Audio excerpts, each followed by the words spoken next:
तो finally UP triple SC से आज एक ऐसी न्यूज़ निकल के आई है जो आपके सामने बताना ज़रूरी है। तो चलिए शुरुआत करते हैं बिना किसी बकवास के। उत्तर प्रदेश अधीनस्थ सेवा चयन आयोग का यानी यूपी ट्रिपल एससी की न्यूज़ है जिसे हमने लिया है ऑल एग्जाम रिव्यू से। तो जैसा कि देखिए आपके सामने सारी अपडेट है, ये 20 नवंबर की ये डेट है, ठीक है ना। तो इसमें क्या लिखा हुआ है, समूह ग के पदों पर भर्ती हेतु नवीन आवेदन प्रक्रिया एवं द्विस्तरीय परीक्षा प्रणाली अपनाए जाने के संबंध में। यानी कि जो सुबह न्यूज़ आई थी वो साफ हो गया। अब इसको देखते हैं कितना इसका पालन होता है, कितनी वैकेंसीज निकलती है। अभी तो ऐसा लग रहा है कि चुनाव में ही सारा काम लपेटा दिया जाएगा। अब आप इस पे क्या कहते हैं? इस पे कमेंट करके ज़रूर बताइए कि क्या इससे चुनाव पर कुछ इफ़ेक्ट पड़ेगा या वैकेंसीज़ निकलेगी? तो इसमें क्या-क्या लिखा हुआ देखते हैं। महोदय, उत्तर प्रदेश अधीनस्थ सेवा चयन यानी triple SC UP triple SC चयन आयोग में अभ्यर्थी के चयन हेतु द्विस्तरीय परीक्षा प्रणाली अपनाने के संबंध में अध्यक्ष उत्तर प्रदेश अधीनस्थ सेवा चयन आयोग के पूर्व पत्र 15/9/2020 के क्रम के ऊपर अपर मुख्य सचिव नियुक्ति एवं क्रमिक विभाग के साथ दिनांक 6/10/2020 को बैठक संपन्न हुई। इस प्रस्ताव एवं बैठक की सहमति के शासन स्तर पर निर्णय लेकर उससे अवगत कराए जाने की अपेक्षा अध्यक्ष के पत्र संख्या ये है, ठीक है, ये द्वारा द्वारा की गई है।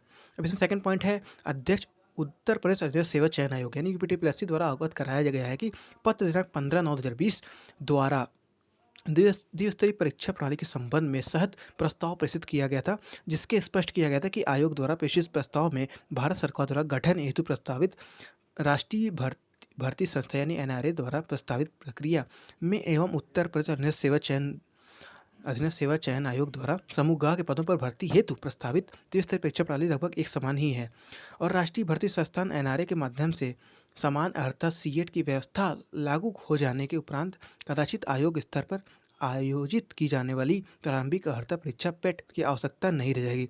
वह आयोग द्वारा मुख्य परीक्षाओं हेतु अभ्यर्थियों की शॉर्टलिस्ट हेतु राष्ट्रीय भर्ती संस्थान एनआरए द्वारा आयोजित सामान्य अर्हता परीक्षा के स्कोर का ही उपयोग किया जाएगा। तो यानी कि सीएट भी इसमें मान हो जाएगा यूपी ट्रिपल एससी में। यानी यूपी ट्रिपल एससी अब ऐसा घर हो गया है जहाँ पर हर लोग आ सकते हैं, किसी भी स्टेट के हों। तो इस पे आप क्या कहेंगे, कमेंट के जरूर बताएं। तो उक्त व्यवस्था के आयोग में लागू किए जाने की उत्तर प्रदेश सेवा चयन आयोग प्रक्रिया एवं कार्य संचालित विधानावली 2015 में वंचित संशोधन हेतु भी प्रस्ताव किया गया है।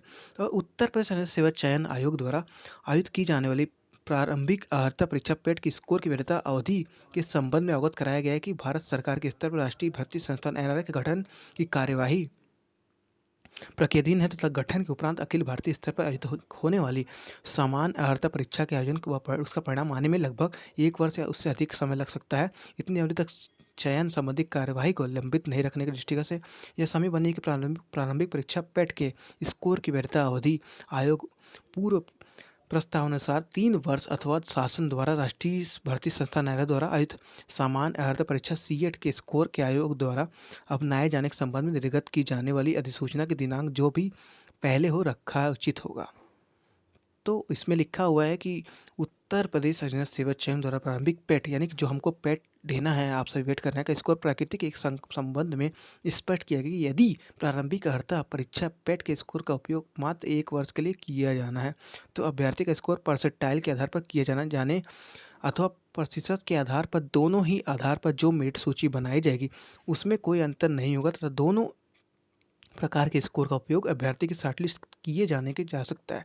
परंतु यदि अलग अलग वर्ष में आयोजित प्रारंभिक अर्हता परीक्षा पेट में अभ्यर्थी के स्कोर के तुलनात्मक परीक्षण के आधार पर अभ्यर्थियों का शॉर्टलिस्ट हेतु चिन्हांकित किया जाता है, उस स्थिति में परसेंटाइल स्कोर के आधार पर तुलना किया जाएगा न्यायसंगत एवं उचित होगा, क्योंकि अलग अलग वर्षों में प्रारंभिक अर्हता परीक्षा पेट की जटिलता के स्तर पर अंतर होना स्वाभाविक है। यदि किसी वर्ष में परीक्षा का स्तर कठिन है तो उस वर्ष में अभ्यर्थी के प्रतिशत आधार पर स्कोर कम रहेगा, जबकि परीक्षा का स्तर सरल होगा तो उसके प्रतिशत स्कोर अधिक होंगे। ऐसी स्थिति में अभ्यर्थी के अंक पत्र का उतना प्रतिशत स्कोर और परसेंटाइल स्कोर दोनों उल्लेख किया जाना उचित होगा। तो इसमें दिया हुआ है सीएट एनपेट दोनों इसमें होगा आपसे।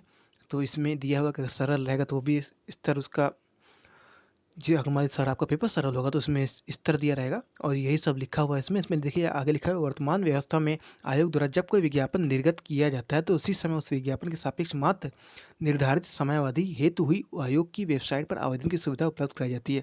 यदि अभ्यर्थी उस परीक्षा में असफल होने पर किसी अन्य परीक्षा हेतु आवेदन करना चाहता है तो उसे नए सिरे से आवेदन पूर्ण विवरण के साथ 9 विज्ञापित पद हेतु आवेदन करना पड़ता है। इस प्रक्रिया में आवेदन को अनावश्यक धन, श्रम एवं समय व्यय करना पड़ता है तथा कई बार अलग-अलग विज्ञापनों के सापेक्ष प्रस्तुत आवेदनों में दिए गए विवरणों में अंतर अथवा त्रुटियां भी आ जाती हैं। अतः अभ्यर्थियों को बारंबारता आवेदन करने वाली असुविधा बचाने हेतु अपनी अभ्यर्थी को जाने यानी नो योर कैंडिडेट केवाईसी भी होगा। ठीक है, तो ये सब दिया हुआ है कि जो फालतू का मतलब फालतू नहीं, ज़रूरी है जो छात्र ने जानना है कि एक ही बार फॉर्म भराएगा, जो कि पेड का है कि उसके बाद सारा चीज़ इसमें देखिए दिया हुआ है और इसमें आप चाहें तो पढ़ सकते हैं। मैं स्क्रीनशॉट दिलवा दे रहा हूँ आपको। मैं पत्र इसमें दिया जहाँ तक परसेंटाइल प्राप्तकान घोषित करने का प्रश्न है, तो इसके बारे में विचार उपरांत है कि यह निर्णय लिया गया है कि चूंकि अभी भारत सरकार की व्यवस्था प्रारंभ होने में समय सारणी स्पष्ट नहीं है और भारत सरकार द्वारा आयोजित की जाने वाली परीक्षा प्रथम स्कोर 1 साल से कम तथा 1 साल के अधिक समय बाद आ सकते हैं। अतः कुल प्राप्त अंकों के स्थान पर परसेंटाइल स्कोर ही घोषित किया जाना चाहिए और उसी के आधार पर मुख्य परीक्षा के आवेदनकर्ताओं की शॉर्ट लिस्टिंग की जानी चाहिए। तदुपरांत विभिन्न विभागों में विशिष्ट आवश्यकताओं व सुसंगत सेवा नियमावलियों के प्रावधानों के अनुसार प्रारंभिक अर्हता परीक्षा के स्कोर स्कोर के आधार पर शॉर्टलिस्ट किए जाने अभ्यर्थियों तो यथावश्यक मुख्य परीक्षा, कौशल परीक्षा, शारीरिक परीक्षा आदि का आयोजन कराया जाएगा।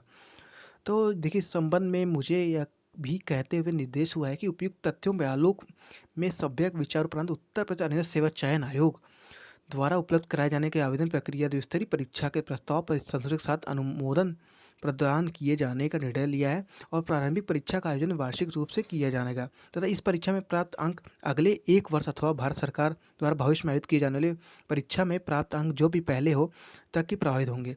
राष्ट्रीय भर्ती संस्थान के गठन के उपरांत आयोग द्वारा मुख्य परीक्षा के अभ्यर्थी की शॉर्टलिस्ट हेतु यानी एनआरए द्वारा आयोजित समान अर्हता सीएट के स्कोर का ही उपयोग किए जाने के संबंध में उत्तर प्रदेश अनिवार्य सेवा चयन आयोग प्रक्रिया एवं कार्य संचालन विनियमावली में आवश्यक संशोधन की कार्रवाई पृथक से की जा रही है।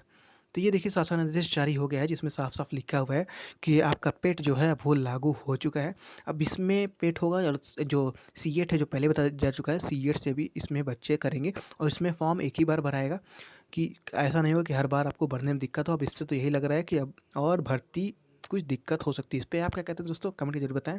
तो ये थी पूरी न्यूज़। उम्मीद करते हैं आपको न्यूज़ पसंद आएगी। लाइक और सब्सक्राइब कर दिएगा। धन्यवाद।